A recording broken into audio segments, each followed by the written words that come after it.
안녕하세요. 배신의 장미입니다. 오늘의 사연 시작하겠습니다. 제가 태어난 가정은 그리 평탄하지 않았습니다. 엄마는 젊은 나이에 시집와 시댁에서 참으로 많은 시련을 겪으셨습니다. 특히 기억에 남는 이야기가 있는데, 겨울이면 엄마는 늘 새벽같이 일어나 한겨울 차가운 물에 손을 담그며 빨래를 해야 했습니다.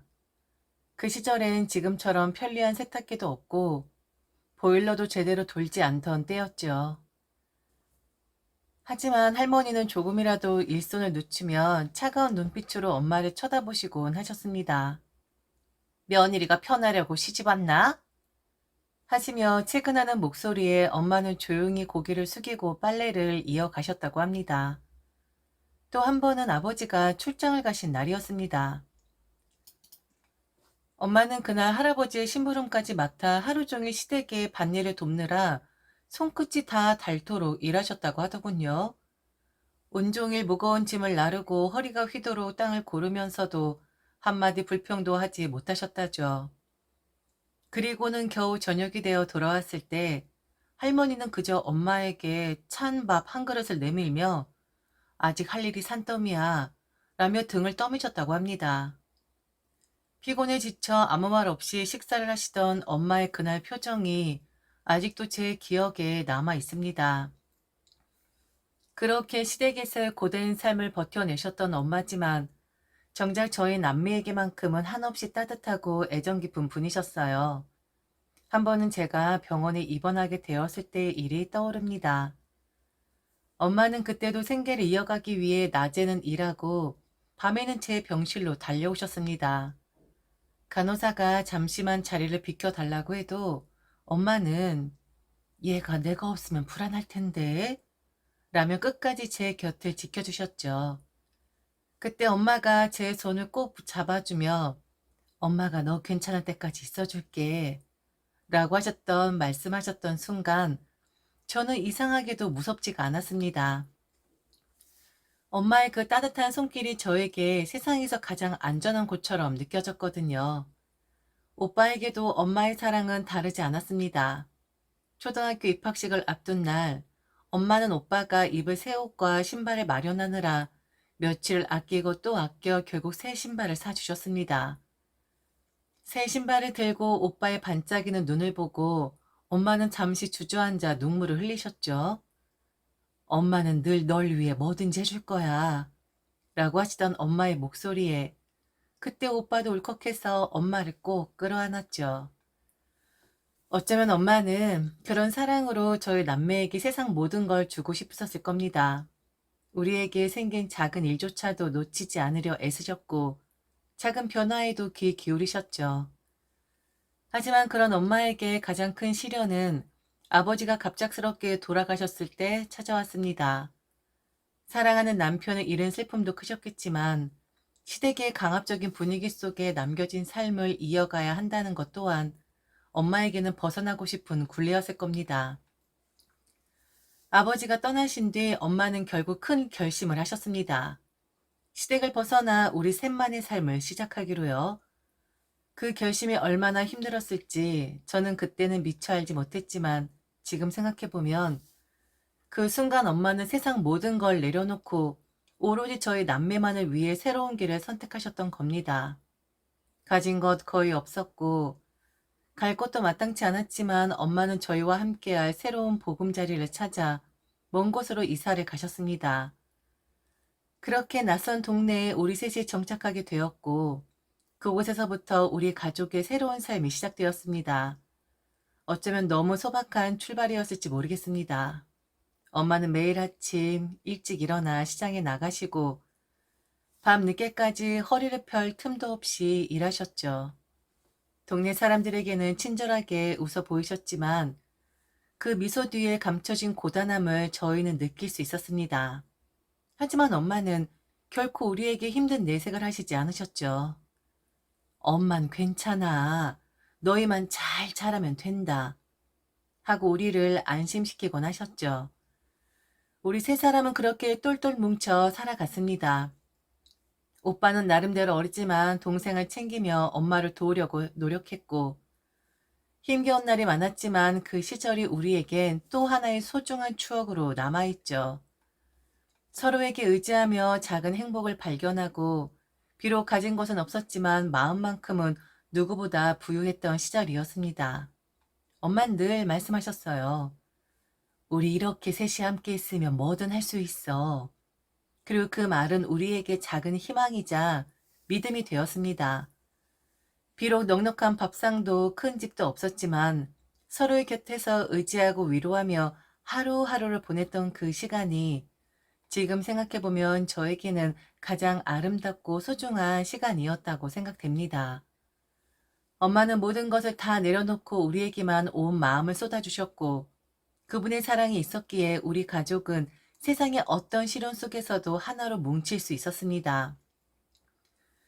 건강이 좋지 않은 탓에 밖에서 활동적인 일을 하기보단 안정적인 환경에서 집중할 수 있는 프리랜서 번역가로 저는 일을 시작하게 됩니다. 덕분에 몸에 무리가 가지 않으면서도 제가 하고 싶은 일을 할 수 있었고 무엇보다 소중한 사람들과 가까이 지낼 수 있었죠. 그렇게 차분한 일상 속에서 작은 성취감을 느끼며 살아가던 어느 날 그 사람을 만났습니다. 제게 번역 일을 부탁한 회사의 실장님이었는데 남편은 성실함과 따뜻함으로 언제나 주위 사람들에게 신뢰받는 사람이었죠. 초면부터 저는 그의 다정한 미소와 진지한 태도에 마음이 끌렸습니다. 그와 함께 있으면 왠지 모르게 안심이 되었고 약한 제 몸도 그 사람 앞에선 한결 나아지는 기분이 들었거든요. 연애를 시작하면서 그는 제 건강을 가장 먼저 신경 써 주었습니다. 한 번은 제가 심하게 감기에 걸려 고열에 시달린 적이 있었는데 몸이 무거워서 아무것도 먹지 못하고 며칠을 알아누워 있었을 때 그는 퇴근하자마자 바로 제 집으로 달려왔습니다. 약국에서 챙겨온 약이며 병원에서 들고 온 영양제를 하나하나 손에 쥐어주며 몸 좀 좋아져야지 하고 다정하게 웃어주던 그 얼굴이 지금도 선명합니다. 밤새 곁에서 체온을 재주고 물수건을 적셔가며 제 이마를 식혀주던 그의 손길에 저는 그가 제 평생의 반려자가 되어줄 사람임을 느꼈습니다. 또 다른 날에 제가 병원에 입원하게 되었을 때입니다. 평소엔 늘 바쁘게 일하던 그가 그날은 일찍 병실로 들어와서는 하루 종일 제 곁을 지켜주었습니다. 그는 제 손을 꼭 잡고 제가 잠에 들 때까지 조용히 옆에 앉아 있었습니다. 고단한 일상 속에서도 제가 걱정되지 않도록 웃음을 잃지 않았던 그 사람. 그 순간 저는 깊은 안도와 함께 이 사람이면 언제나 저를 지켜줄 거라는 믿음이 들었습니다. 그렇게 우리는 서로의 인생에서 없어선 안 될 존재가 되었죠. 그는 저의 부족한 부분을 세심하게 챙겨주었고 저는 그의 따뜻한 마음에 조금씩 의지하게 되었습니다. 결국 그와 결혼을 결심하게 되었고 우리의 인생은 새로운 장을 맞이하게 되었죠. 그와 함께라면 앞으로 어떤 어려움이 찾아와도 충분히 이겨낼 수 있을 거란 확신이 들었습니다. 그렇게 사랑과 믿음을 바탕으로 우리의 가정을 꾸리게 되었죠. 그의 손을 잡고 새 출발을 다짐한 그 순간이 아직도 눈에 선합니다. 하지만 우리 결혼은 순탄하게 이루어진 건 아니었습니다. 남편과 저는 서로를 진심으로 아끼고 사랑했지만 한 가지 큰 벽이 남아 있었죠. 바로 시어머니였습니다. 시어머니는 처음부터 저를 탐탁치 않게 여기셨습니다. 그 이유는 간단했습니다. 제가 몸이 약하다는 이유 하나였죠. 처음 인사드리러 갔을 때도 시어머니는 날카로운 눈으로 저를 훑어보시며 대뜸 말씀하셨습니다. 아가씨, 몸이 너무 깡마른 거 아니야? 그 몸으로 애는 잘 낳겠어? 그 말을 들었을 때 한동안 아무 말도 할 수가 없었습니다. 차분한 미소로 대하려고 노력했지만 마음 한편이 무너져 내리는 듯한 기분이었죠. 남편이 곧바로 제 편을 들어주며 엄마, 그런 말씀은 하지 마세요. 제가 선택한 사람이에요. 라고 단호히 말해주었지만 시어머니는 쉽게 물러서지 않으셨습니다. 오히려 남편에게 차갑게 말씀하시더군요. 결혼이 장난이야? 건강도 좋지 않은 여자가 며느리로 들어오면 나중에 누가 고생할 것 같아. 그 이후로도 시어머니는 남편에게 끊임없이 결혼을 다시 생각해보라고 권유하셨습니다. 생각 좀 잘해. 결혼을 막 하는 게 아니야. 그 여자가 몸이 튼튼하면 모르겠는데 아무래도 내 눈엔 건강해 보이지 않아서. 이렇게 자주 말씀하시며 마치 제가 없는 곳에서 남편을 설득하려는 듯했습니다. 마치 결혼 생활에 저 같은 사람은 어울리지 않는다는 듯이 제 존재 자체를 부정하시는 느낌이었죠. 하지만 남편은 흔들리지 않았습니다. 엄마, 그 사람이 저에게 어떤 사람인지 알아요? 저 사람과 함께하면 세상 어떤 어려움이 와도 잘 헤쳐나갈 자신이 있어요. 남편의 진심 어린 말에 결국 시어머니도 더 이상 반대할 수 없으셨던 것 같습니다. 며칠이 지나 시어머니께서는 냉랭한 태도로 말씀하셨죠. 결혼은 내 허락을 받아야 하는 건 아니지만 네가 그렇게까지 원하면 어쩔 수 없지. 하지만 아프다고 징징거리지 말고 내 아들 고생시키지 말아라. 그 말이 결코 따뜻한 허락은 아니었지만 그래도 우리는 결혼을 할 수 있게 되었습니다. 결혼은 시간이 지나 저는 마침내 아이를 갖게 되었습니다. 병약한 제 몸 상태를 알던 남편은 늘 제 곁을 지키며 걱정해 주었고 저는 그런 남편의 따뜻한 배려 속에서 지낼 수 있었습니다. 그러나 제 건강을 가장 크게 걱정한 사람은 다름 아닌 시어머니였습니다. 시어머니께서는 임신 소식을 들으시자마자 당장 제가 제대로 돌봄을 받지 못할까 우려된다는 명목으로 우리 집에 머물며 저를 직접 돌보겠다고 하셨습니다. 처음엔 시어머니의 말씀을 그저 마음 씀씀이로 여겼습니다. 하지만 곧 그 진위가 무엇인지 알게 되었죠. 어느 날 시어머니께서는 남편을 따로 부르셔서 대놓고 말씀하시더군요. 네가 신경 안 쓰고 잠을 잘 자야 회사에서도 일을 잘하지 않겠니? 아휴, 며느리가 몸이 약한데 퇴근하고 와서 신경 쓰다 보면 네가 잠을 못 자고 탈이나니까 걱정이야. 그러니까 내가 여기서 좀 지내면서 며느리 돌보는 게 다 너를 위한 길이야. 뻔뻔하게도 시어머니는 너를 위해 라고 하셨지만 그 말 뒤에는 제가 스스로 할 수 없는 사람으로 보이길 원하시는 듯한 뉘앙스가 느껴졌습니다. 남편이 엄마 그럴 필요 없어요. 저희가 알아서 잘 할 수 있어요. 라며 몇 번이나 말씀드렸지만 시어머니께서는 고집을 꺾지 않으셨습니다. 오히려 더 강하게 말씀하시면서 너야말로 제대로 차야지. 일하면서 며느리 돌보다 병이라도 걸리면 어쩌려고 그래. 라고 꾸짖기까지 하셨죠. 그렇게 고집을 부리신 덕분에 시어머니는 결국 우리 집에 거의 매일 머무르며 저와 함께 지내게 되셨습니다. 문제는 정작 저는 특별히 불편하거나 도움이 필요한 상태가 아니었다는 겁니다. 오히려 시어머니의 지속적인 간섭과 감시가 불편했죠. 제가 약간의 몸살이라도 앓을 때면 시어머니는 대뜸 그러니까 내가 있어야 한다니까 하며 아들에게 큰 소리 치셨고 남편이 회사에 있는 동안에도 시시콜콜하게 저를 간섭하셨습니다. 밥을 똑바로 먹어. 물 안 차? 하시며 저의 일거수일투족을 체크하셨고 저를 걱정하신다면서도 한편으로는 며느리로서 부족하지 않은지 감시하는 듯한 태도였죠. 이렇게 시어머니의 계획 아닌 계획 덕분에 저는 하루하루가 더 고달퍼졌습니다.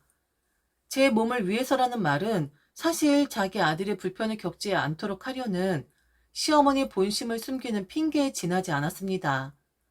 그 속셈을 알면서도 아무 말도 할 수 없는 상황이 답답하기만 했죠. 그날도 시어머니는 아침 일찍 우리 집으로 오셨습니다. 저는 점심쯤부터 몸이 무거워져서 안방에서 잠시 쉬고 있었습니다.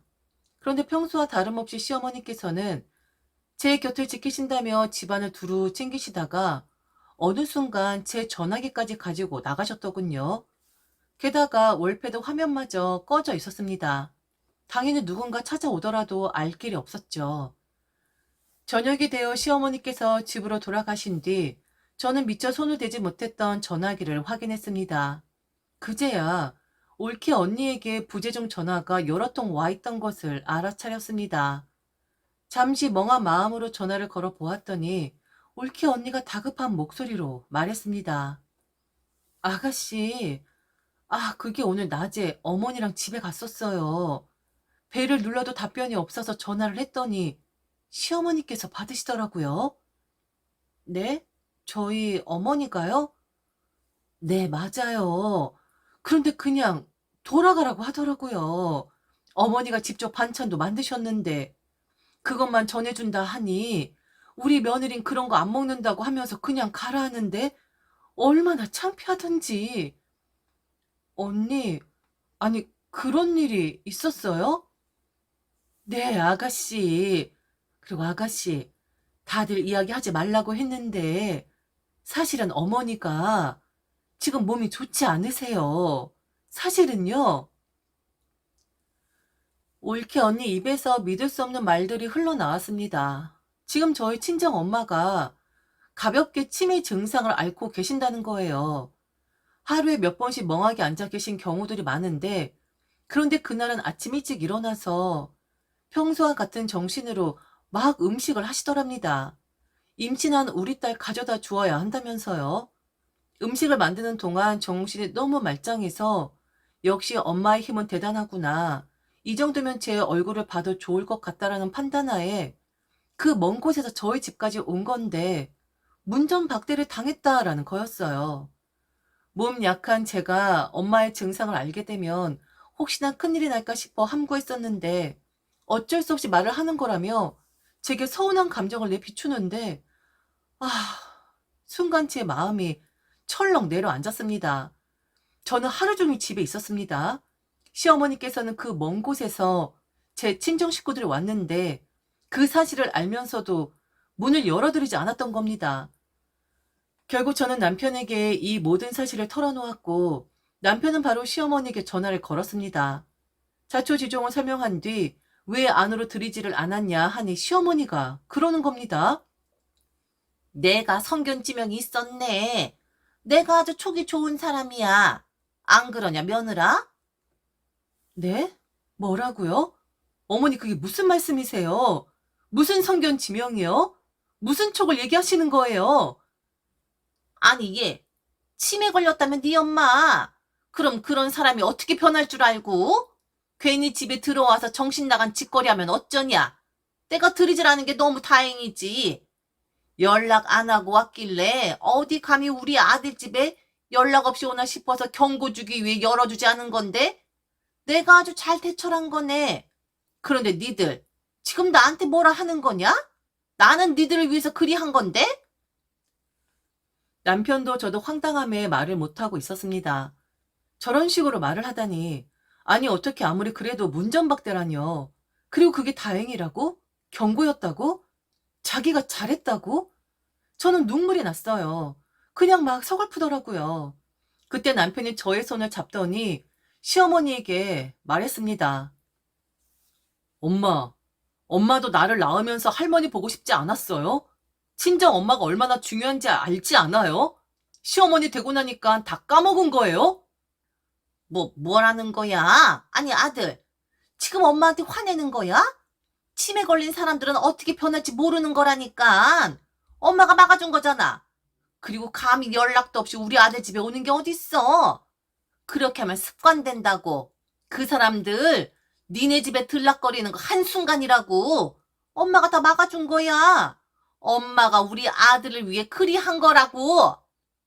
좀 그만하세요. 뭘 저를 위해 해요? 지금 우리를 가장 위하자는 사람은 엄마인데 엄마의 욕심만 부리고 엄마의 고집만 세우면서 가장 힘들게 하는 건 엄마인데 엄마, 난 결혼했고 이젠 내가 책임져야 할 사람은 이 사람이랑 내 아이예요. 그런데 나의 가족에 가장 문제가 되는 사람은 치매 걸린 장모님이 아니라 정신 멀쩡한 엄마라고요. 엄마가 가장 문제라고요. 난 엄마가 그래도 다른 시어머니가 돼줄 줄 알았어요. 그런데 이렇게 상처를 입혀요? 장모님을 걱정하기는커녕 잘한 거라고요? 엄마도 감히 우리 집에 오지 마세요. 감히 내 얼굴, 우리 이 사람 얼굴, 그리고 아이 얼굴 볼 생각 말아요. 감히 엄마도 습관되게 허락 없이 우리한테 연락하거나 찾아오거나 하지 말라고요. 엄마의 오늘 돈 없는 행동으로 인해 아들 잃은 겁니다. 그리고 며느리 손주까지 다 잃은 거라고요. 알았어요? 저는 아이를 무사히 출산했고 이제 아기와 함께 소중한 일상을 이어가고 있습니다. 하지만 그 기쁨을 가장 함께 나누고 싶은 어머니께서는 요양병원에 계십니다. 건강이 악화되신 뒤로 요양병원에서 생활하시게 되었고 저는 시간이 날 때마다 어머니를 찾아뵙곤 합니다. 병실 문을 열고 들어가면 어머니 늘 환하게 저를 알아보십니다. 머리가 희끗희끗해지고 얼굴엔 세월의 흔적이 더욱 짙어지셨지만 저를 보시며 짓는 미소는 언제나 변함없으십니다. 어머닌 저를 보자마자 손을 살포시 잡으며 묻곤 하시죠. 우리 딸, 언제 아이 낳는 거야? 그러실 때마다 저는 애틋한 마음으로 그 손을 꼭 잡아드리며 살며시 미소를 지어 보입니다. 사실 제가 이미 아이를 낳았다는 사실도 때로는 잊으시는 어머니지만 그 순간만큼은 어머니의 사랑이 그대로 전해져 옵니다. 어머니의 따뜻한 눈빛과 손길을 느끼는 짧은 순간이지만 저는 그 안에서 다시 힘을 얻습니다. 어머니와의 소중한 시간, 그 안에 담긴 깊은 사랑과 따스함을 느끼며 저는 우리 아이에게도 이 마음을 전해줄 수 있는 부모가 되고자 다짐하게 됩니다.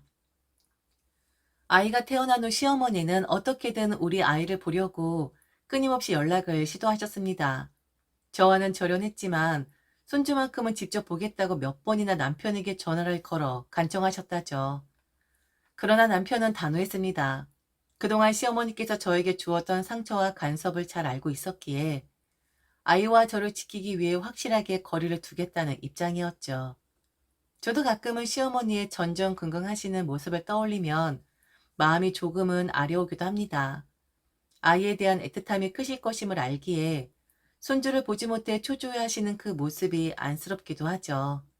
그러나 그럼에도 불구하고 저는 시어머니를 볼 마음이 생기지 않았습니다. 아직 치유되지 않은 상처가 남아있기에 그분을 마주칠 용기가 나질 않습니다. 지금의 저는 우리 아이와 저를 지키며 평온하게 하루하루를 보내는 것이 무엇보다 중요하다고 느낍니다. 그토록 마음을 다해 기다렸던 아이를 품에 안고 남편과 함께 새롭게 쌓아가는 이 일상, 그리고 얼마 남지 않은 어머니를 방문하는 일상들이 제겐 너무도 소중한 순간들입니다. 지금까지 들어줘서 진심으로 감사합니다. 이상 대신의 장미였습니다.